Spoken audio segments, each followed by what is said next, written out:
Hallo AFOPS, willkommen im Noppenstein-Studio von Bluebricks. Ich bin der Marco. Und ich bin der Klaus, auch von mir ein ganz herzliches Willkommen. Wir haben mal wieder was von Star Trek zu zeigen, und zwar die finalen Prototypen, kann man richtigerweise sagen. Die finalen Prototypen, so gebaut, wie sie gebaut werden sollen, fast in den korrekten Farben und überall dort beklebt, wo später Prints sein werden. Mit einer Ausnahme, heute stellen wir euch auch das Modell vor, das einzige Modell der Serie, das tatsächlich insgesamt 2 Sticker haben wird, auf jeder Seite einen. Genau, alles andere sind Prints, kommen wir nachher noch mal ein bisschen drauf zu. Da werden wir dann nämlich schon merken, dass mit Prints, das ist nicht unbedingt eine ganz billige Geschichte, ne? Nee, ja, je mehr Prints es sind, logisch, desto teurer, und wir haben ein Modell mit ganz vielen Prints. Ganz viele. Jetzt fangen wir aber hier erstmal klein an. Das ist kein Tricorder. Nein, wie wir alle wissen. Gesagt. Wie wir alle wissen, ja, ich weiß es eigentlich auch. Der Marco weiß das definitiv. Das ist der Communicator, und zwar aus der Original Series, der allererste. Genau. Ne? Wo es dann immer hieß, Flup, Hochbeam. Also dieses Flup geht jetzt hier wegen der Klemmkraft nicht ganz so toll, aber so sieht er aus, ist die richtige Größe, liegt gut in der Hand. Die Beam-Funktion ist nicht inkludiert. Also weißt du jetzt, wir haben es vorher nicht abgesprochen, wie das hier mit den Farben ist? Das wird in Gold, glaube ich. Ich glaube, das wird Gold. Das gehört in Gold. Ich bin mir sehr sicher, dass das entsprechend auch so sein wird. So, genau. Und dann, ne? Beam me up, Scotty. Ich finde es halt schön gebaut, dass man hier mit der entsprechenden Slot-Technik diese Zäune, die ich seit 1980 irgendwie in Rot bei mir zu Hause habe, ganz alte Teile, jetzt für sowas Modernes wie einen Star Trek Communicator verwenden kann. Das finde ich immer toll. Das nennt sich in der Fanwelt NPU, Nice Part Usage. Das ist so ein Kompliment unter Noppensteinbauern, wenn man Teile kreativ einsetzt. Und ich finde, das ist ein kreativer Teil. Wobei du sagst ganz modern. Also zum einen, das Ding ist 50 Jahre alt. Ne? Die Serie hatte, glaube ich, gerade 50-Jähriges. Ja, ne? ja. Die Original Series. Und ich kann mich entsinnen, ich hatte mal vor vielen Jahren so ein Nokia Club-Handy, kennt ihr alle. Das war kleiner, also so modern ist das jetzt nicht wirklich. In gewisser Weise ein Oldie, ne? Mittlerweile kommen diese Club-Dinger ja sogar wieder, die sind dann aber halt irgendwie so Tablet groß und so.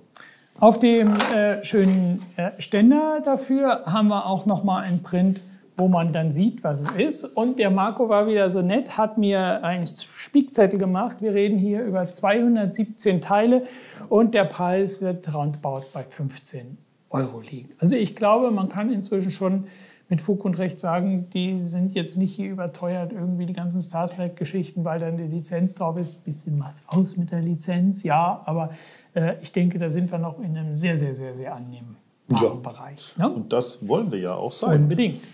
So, hier auch das nochmal ein Oldie, ne? Ja, ein Phaser Typ 2, wenn ich mich ganz... Ja, Phaser Typ 2 aus der klassischen Serie. Also mit sowas hat Kirk auf die bösen Jungs geschossen. Und hier haben wir auch, seht ihr diese Linie? Das ist der Sticker. Es gibt einen links, es gibt einen rechts. Das ist der einzige Sticker unserer ganzen ersten Welle. 17 Modelle. Insgesamt weit über 100 Prints, und das ist der Sticker. Diese weiße Linie, wenn ihr die mögt, bringt ihr den Sticker auf. Wenn ihr sagt, oh, muss nicht sein, lasst ihr den Sticker weg. Ja, das war auch so die Linie, wo wir gesagt haben, dann sind Sticker für uns akzeptabel. Nämlich dann, wenn ohne den Sticker jetzt nicht der Gesamteindruck von dem Modell komplett daneben ist. Also wenn das nicht essentiell ist. Ne? Wir wollen, dass in jedem Fall das Modell auch ohne Aufbringen der Sticker gut aussieht. Und wer es dann machen kann, wie hier, ja, der eine mag es, der andere nicht, aber es ist nicht so, dass man jetzt sagen muss, ohne die Sticker, was ist denn das für ein Ding oder so. Genau. Der Charakter ist auf jeden Fall auch getroffen und das Ding ist problemlos erkennbar. Wir haben 3 unterschiedliche Teile hintereinander. Man kann jedes Teil bedrucken, aber es gibt ja immer winzige Abweichungen, und wenn das hier in einer Linie sein muss, müsste man die Teile vorher zusammenbauen, en bloc bedrucken. Das macht die Sache nochmal deutlich teurer, und wir reden hier ja nicht über einen Hochpreisartikel. Da macht dann auch so dieser Aufwand einfach was noch dazu viel kommt, aus. Das hat auch noch einen entsprechenden Höhenunterschied. Das lässt sich also so einfach dann gar nicht auch technisch bedrucken, selbst wenn man das vorher von Hand zusammenstecken würde. Also man ist da schon so ein bisschen an technische Möglichkeiten und Restriktionen gebunden und muss eben schauen, wie man das dann am besten nutzt. Und ich glaube, da haben wir mit der Linie, wie wir sie da gefunden haben, einen Weg gefunden, mit dem ich mich da sehr, sehr wohl fühle, muss ich sagen. Ne? Und ich mich auch. So, auch da gucke ich nochmal auf den Spickzettel. Der Phaser 2 hat 361 Teile, wird bei 23 € kosten. Jetzt sagt mir noch eins, Marco, Phaser 2. Das bedeutet, es gab noch einen kleineren oder das ist eine zweite... Es gibt, glaube ich, noch einen ganz kleineren. Phaser Typ 3 ist dann schon das Phaser-Gewehr. Ah, okay. Ich kann mir ungefähr vorstellen, wie das so in der Hand liegen würde. Es ist schon relativ groß. Und Phaser Typ 1, das sind so ganz kleine, das ist eher wie so eine Computermaus. So. Okay. Der hat auch nicht so viel Wumms. Der hier, der kann ja Leute mehr oder weniger auflösen. Wumms. Und betäuben, ne? Und betäuben, ja. Immer, ne? Auf Phaser auf Betäubung. Genau, richtig. Gut. Und jetzt kommen wir zur moderneren.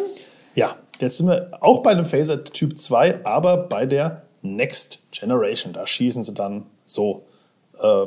Finde ich sehr schön hier mit diesem Winkel. Den braucht das soll so sein. Ja. So wird dann gezielt. Ich kann mir ja vorstellen, dass man mit dem ein bisschen besser zielen kann, weil der eher so pistolenartig daherkommt. Aber so, damit hat dann Riker geschossen oder Worf oder Picard, wenn er selbst mal die Waffe in die Hand genommen hat.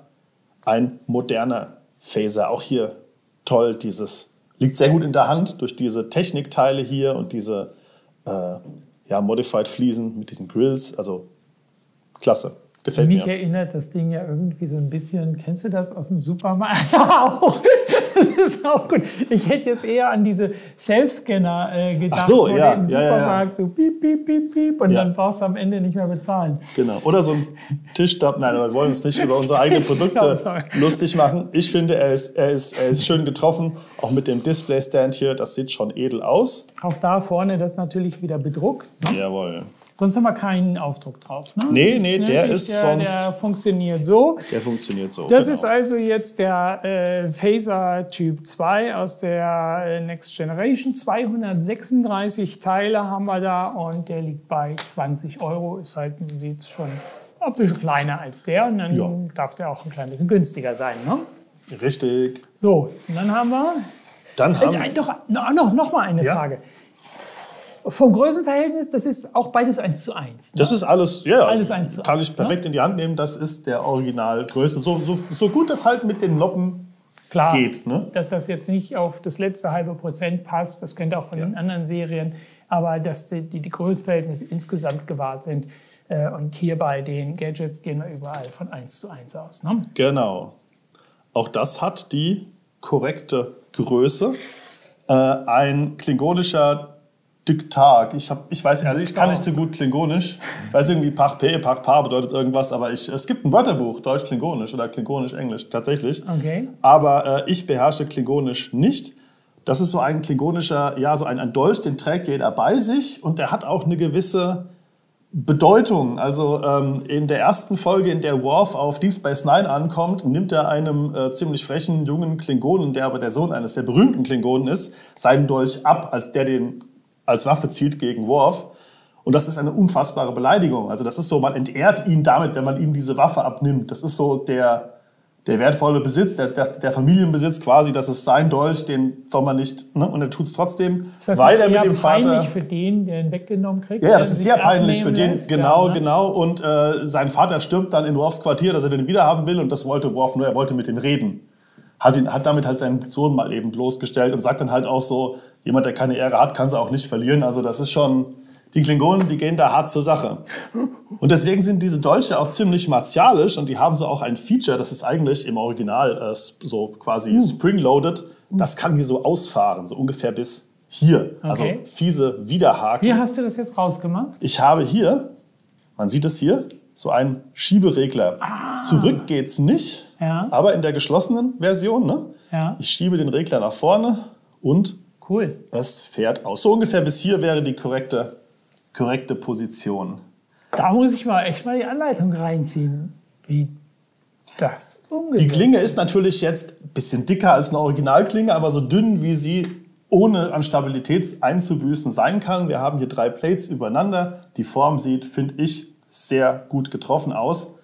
Und so ein Gimmick an so einem kleinen Gegenstand finde ich schon klasse. Das zeigt aber schon mal unser Design-Team, das ganze Team, da ist ja wirklich das ganze Team involviert in die Star Trek Designs, die Designer, aber auch all die Kollegen hier in Flörsheim, die dann die Muster bauen und nochmal Comments abgeben und so. Da haben wir schon alle richtig Arbeit reingesteckt und es hat sich aber auch gelohnt. Ja. Das ist schon auf verdammt hohem Niveau, ne? Ja.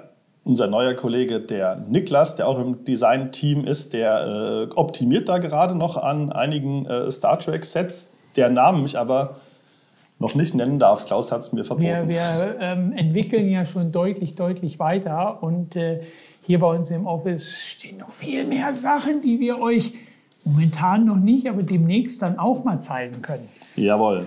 Ich finde ihn sehr schick, ist halt auch klar, alles Sternenflotte, aber das ist dann nochmal was anderes. Es gibt ja nicht nur die Sternenflotte im Star Trek-Universum, die Klingonen haben auch eine wichtige Rolle. So, und jetzt stellen wir den auch beiseite. Nachdem du die Teilezahl genannt hast. Oh ja, ich wieder. Ne? Das ist der Klingon Diktat, genau.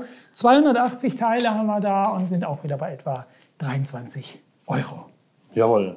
Und jetzt kommt von dir was Fliegbares. Ja, da fliegt was. Da fliegt was im Minifigurenmaßstab. Und hier haben wir jetzt auch schon wieder einiges an Prints. Alles, was ihr hier so in Form von Stickern seht, werden ja Prints. So, das heißt, wir haben hier die Prints, wir haben hier unten die Prints mit den Streifen und dem Enterprise-Schriftzug. Genau. Wir haben hier an der Seite nochmal Streifen und das Logo. Hier vorne haben wir den Schiffsnamen und vorne auch nochmal die Kennung des Schiffsbezeichnung, Mutterschiffs, genau. Ne? Es ist eines der Shuttle der Enterprise D, also Picards Enterprise. Im Minifigurenmaßstab, wir haben hier hinten die Zugangsrampe, man kann das Dach, wenn ich mich nicht, ganz doll irre, abnehmen. Vorne hier die Pilotenkanzel mit Platz für die Besatzung, also es ist ja ein Transport-Shuttle für irgendwelche Missionen, wo man jetzt nicht unbedingt hinbeamen möchte. Es soll ja auch Leute geben, die nicht beamen wollen. Ich glaube in der allerersten, wenn ich mich nicht irre, in der allerersten Star Trek Next Generation Folge läuft ein gewisser 130-jähriger alter Arzt nochmal durch die Enterprise und das ist eine sehr, sehr, sehr schöne Szene. Der wollte nämlich auch nicht beamen, der wollte auch in der originalen Serie nie beamen. Und Pille wird von Data durch die Enterprise begleitet und Data weiß sein Geburtsdatum, weiß genau, wie alt er ist und da guckt dann Pille, du hast keine spitzen Ohren, woher weißt du das?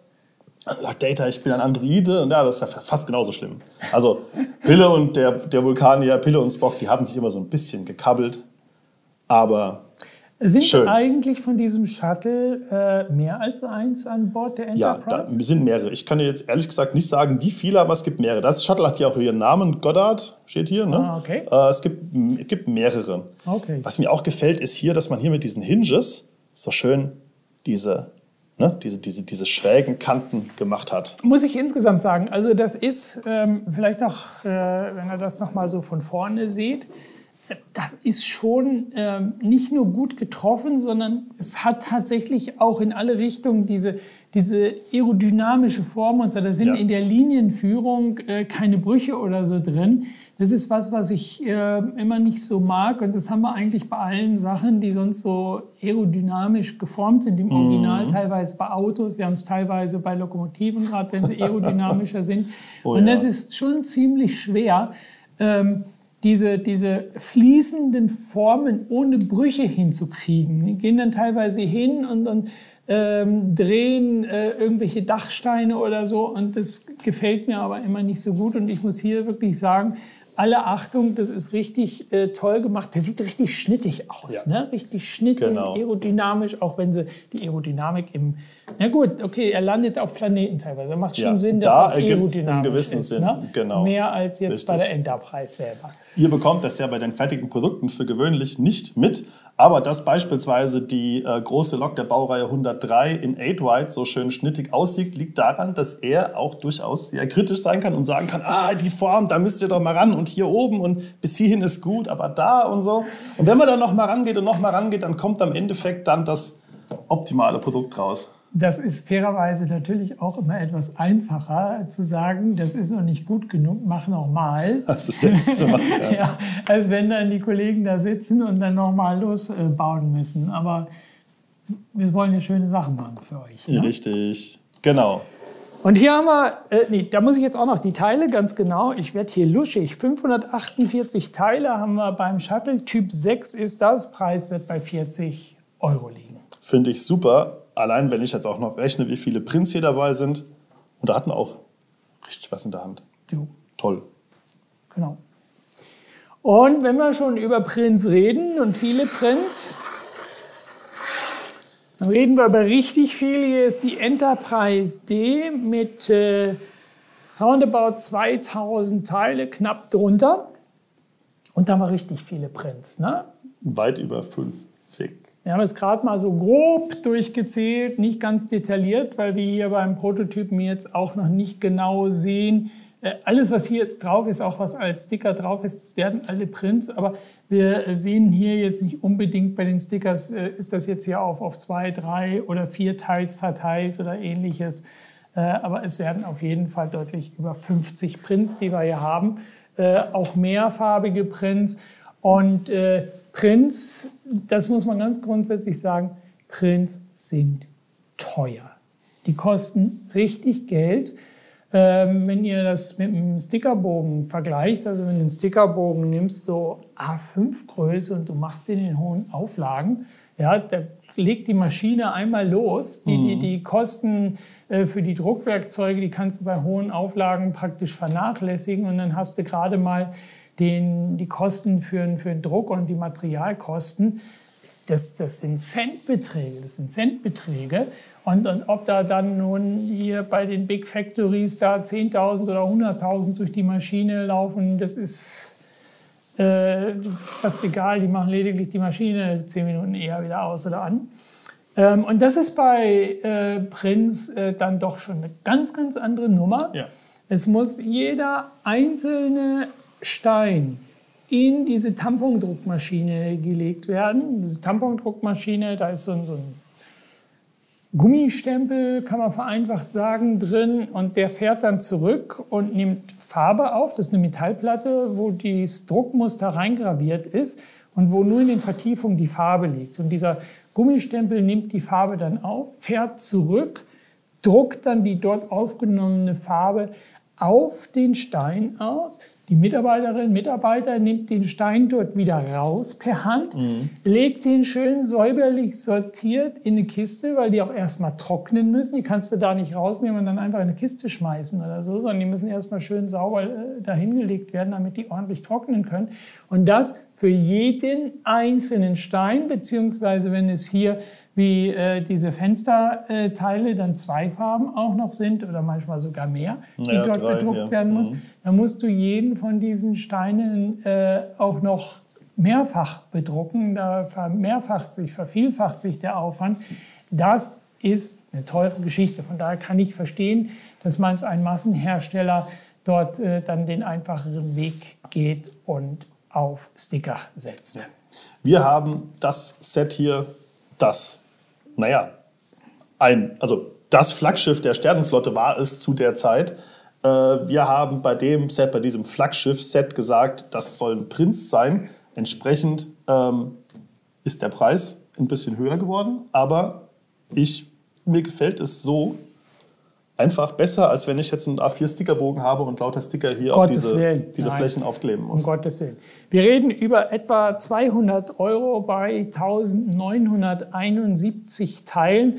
Und da muss man wirklich ganz klar sagen, dieser Preis, das hat jetzt nicht im Wesentlichen was mit der Lizenz zu tun. Okay, die Lizenz kostet auch irgendwie ein paar Euro 50, aber das ist also hier tatsächlich nicht der wesentliche Grund. Das seht ihr auch im Vergleich zu den anderen großen Schiffen, die wir haben. Also hier, das ist dieses Thema von wegen Teileanzahl und dann kostet so und so viel und dann leitet man davon ab, ob das Set nun teuer oder günstig ist. So einfach ist es tatsächlich nicht. Es sind ganz viele Faktoren. Am einfachsten die Größe des Teils. Es sind aber auch teilweise die unterschiedlichen Teile. Es gibt Bauteile, da braucht man in den Kunststoff Gussformen, Spritzgussformen braucht man mehrere Schieber. Ja? Zum Beispiel bei den sehr schönen Mauersteinen. Genau. Ja? Bei den normalen 1x2 Blocks, da hast du im Prinzip nur 2 Schieber von oben nach unten. Und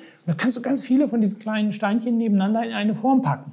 Ja. Wenn du bei den Mauersteinen aber von der Seite auch noch Struktur drin hast, dann hast du Schieber von oben und unten und von links und von rechts und dann kannst du schon keine nebeneinander packen. Das heißt, auch der Spritzvorgang dauert länger. Und so gibt es ganz, ganz viele verschiedene Dinge, die letztlich den Preis ausmachen. Prints, wie gesagt, sind ein ganz wesentlicher. Aber ich muss sagen, es hat sich wirklich gelohnt. Wir haben ein sehr schönes Design bekommen. Wir haben es auch stabil bekommen. Also hier bei den großen Schiffen, das muss man ja schon auch sagen, das ist mitunter eine ganz schöne Herausforderung geworden, die also wirklich stabil hinzubekommen, weil wir sehr dünne Verbindungen mitunter zwischen den einzelnen Sektionen, die Untertassensektion, die Hauptsektion oder auch die Triebwerke dann haben. Und das ist dann so einer mit der Punkte gewesen, wo der Marco richtigerweise sagt, da bin ich dann schon manchmal noch hingegangen und habe gesagt, da müssen wir noch mal ran. Ne? Mhm. Aber es geht dann auch immer. Ne? Es geht dann auch immer. Und ich finde es toll, dass wir diese Form so originalgetreu in Noppensteine gebannt haben. Denn viel komplizierter als so mit diesen ganzen Rundungen. Es verjüngt sich. Du hast keine Ecken, du hast keine Kanten, du hast keine geraden Linien. Du hast noch nicht mal hier was Gerades. Alles mit Kurven. Viel komplizierter als das geht's halt aus Noppensteinen nicht. Und ganz wichtig, Standardbauteile. Ja. Nicht irgendwelche Spezialteile, wo es, keine Ahnung, ein Triebwerk ist und nie was anderes werden wird als ein Triebwerk.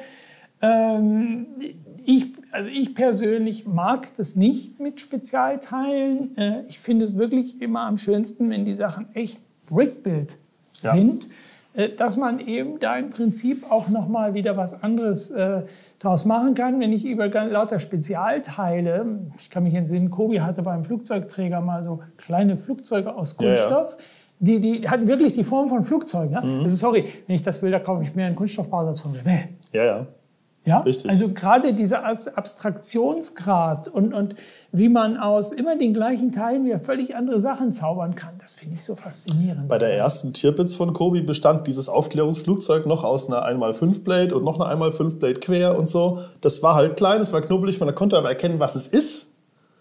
Und ich fand, das hatte seinen eigenen Charme. Das macht den Charme auch aus, genau. Ne? Ganz genau. Und bei unserer Prinz Eugen hatten wir auch was Brickbuild. Aber das war dann tatsächlich ein Wasserflugzeug mit Kufen, während die Aufklärungsflugzeuge bei Kobis Schiffen, neueren Schiffen, halt diese Spezialteile sind.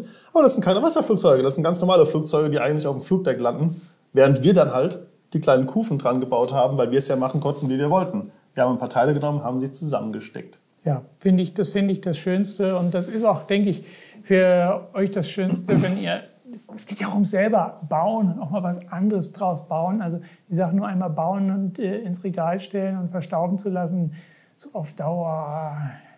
Wobei du hast auch so ein paar Sachen, die nur im Regal stehen. Ich habe so ein paar Sachen, die ich sehr mag. Einige modulare Gebäude beispielsweise. Ich habe das Maritime Museum Funchs-im-Bau, das habe ich vor über 2 Jahren gebaut. Das ist immer noch bei mir in der Vitrine bei anderen modularen Gebäuden, weil es mir einfach gefällt und weil ich diesen Boden aus den hunderten 1x1 Headlights ohnehin nicht mehr auseinander bekommen würde. Aber du hast schon auch einiges, was du dann mal wieder auseinandergenommen hast, um andere Sachen draus zu bauen. Ne? Na klar, das Allermeiste. Ja, so muss das sein. So, alles, was wir euch hier jetzt gezeigt haben, das wird leicht versetzt, aber im Prinzip alles so innerhalb von 3-4 Wochen. Also im Zeitraum von 3-4 Wochen, noch nicht in den nächsten 3-4 Wochen das schön. erscheinen. Wir gehen aber so ganz grob aus von Februar, März, ne? Sollte das werden. Ne? Ja, ganz genau. Toi, toi, toi. Wir haben so disponiert, dass es erstmal ein bisschen reichen sollte.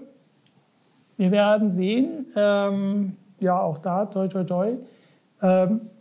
Wenn ihr sagt, das und das ist es, dann seht zu, dass ihr nicht zu lange wartet. Nutzt die Funktion zum Vormerken. Ihr findet ja diese, wie auch alle anderen Star Trek-Neuheiten oder überhaupt Neuheiten bei uns auf der Website bei den Ankündigungen.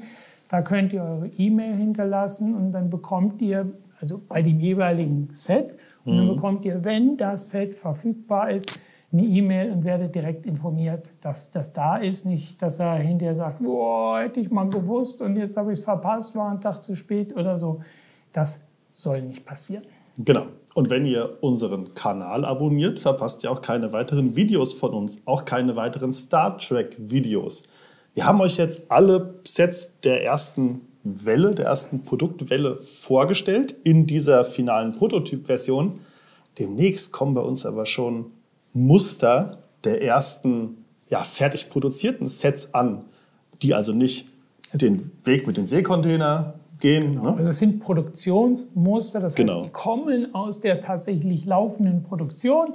Und wie der Marco richtig sagt, die gehen nicht auf den Container, sondern die kommen vorab zu uns, damit wir nochmal auch beim Produktionsmuster genau alles überprüfen können.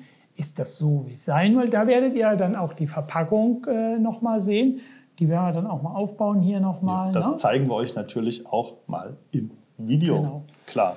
Aber ihr seht, das geht voran und am Anfang war es ja so ein ganz klein bisschen zäh. Ne? Man hatte so den Eindruck, es geht nicht richtig vorwärts, ne? Aber inzwischen mit Macht. Ne? Und wie gesagt, da ist schon einiges in unserer Noppenstein-Werkstatt hier in Flörsheim. Die Augen würden euch leuchten, mir leuchten sie jeden Tag, wenn ich da reinkomme. Es geht so cool weiter. Das werden wir euch auch irgendwann zeigen können, wenn Klaus sein Okay gibt. Bis dahin müsst ihr mit meinen... nein, ich spoilere ja nichts, ich verrate nichts. Nein, also. So, aber für heute ist es das dann auch erstmal wieder gewesen. Ne? Jawohl. Euch wünsche ich viel Spaß beim Bauen. Noppensteine kann man ja nie genug haben und deshalb gibt es demnächst mehr aus dem Noppenstein-Studio von Bluebricks. Bis dahin, euer Klaus. Tschüss. Und euer Marco. Macht's gut. Tschüss.